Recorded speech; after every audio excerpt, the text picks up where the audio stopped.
या चरण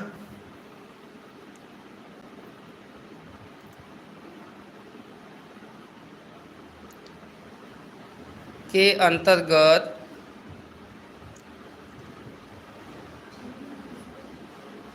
स्पर्मेटिड का निर्माण करती हैं।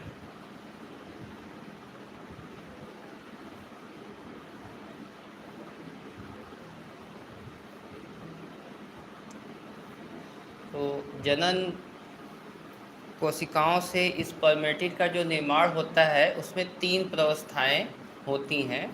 3 अवस्थाओं 3 चरणों के द्वारा जो है आपका शुक्राणु जनन होता है। ठीक है, मतलब कि इसमें अभी स्पर्मेटिड का निर्माण होगा।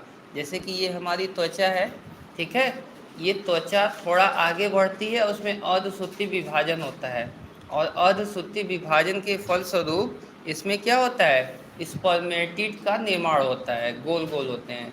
फिर उसके बाद क्या होता है कि उसके बाद जो स्पर्मेटिड है उसमें आपका टेल बनता है, टेल यानी कि पूंछ बनता है, और फिर वो किस में कन्वर्ट हो जाते हैं, शुक्राणु में यानी कि स्पर्म में। तो ये घटना जो कहलाती है, पूरे घटना को आप क्या बोलते हो, शुक्र जनन, यानी कि आपका स्पर्मेटोजेनेसिस। स्पर्मेटोजेनेसिस जो होता है वो मेल यानी कि पुरुष में होता है। क्लियर है। अब इसके अंतर्गत आप पहली हेडिंग लिखेंगे नंबर 1, गुणन प्रवस्था। अभी आप लिखे ना शुक्र जन ये प्राथमिक कोशिकाएं कहलाती हैं जो निम्न 3 अवस्थाओं के अंतर्गत स्पर्मेटिड का निर्माण करती हैं। तो नंबर 1 स्टेज लिखिए, गुणन प्रवस्था।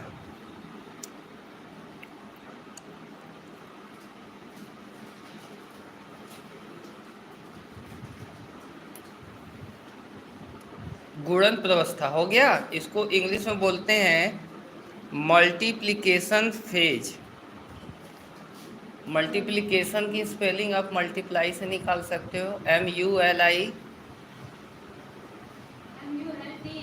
हाँ MULTIPLICATION हो गया, PLICATION मल्टीप्लिकेशन फेज। फेज मतलब समझते हो, PHASE फेज। ब्रैकेट बंद, डैश दे के लिखिए, शुक्र जनन नलिकाओं की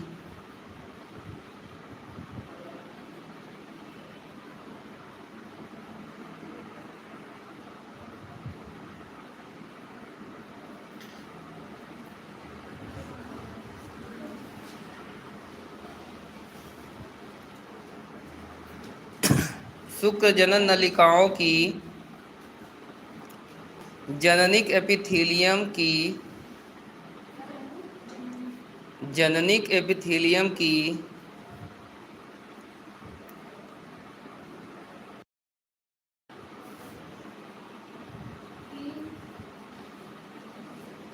कोशिकाओं में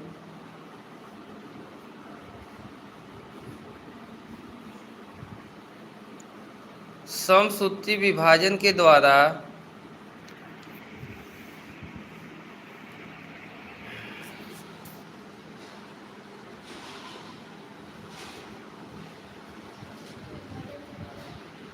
समसूत्री विभाजन के द्वारा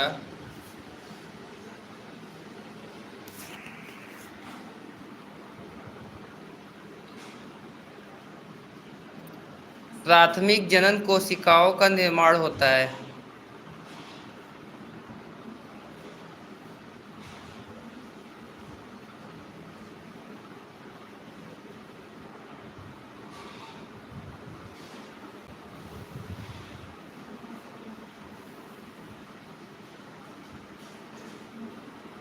प्राथमिक जनन कोशिकाओं का निर्माण होता है।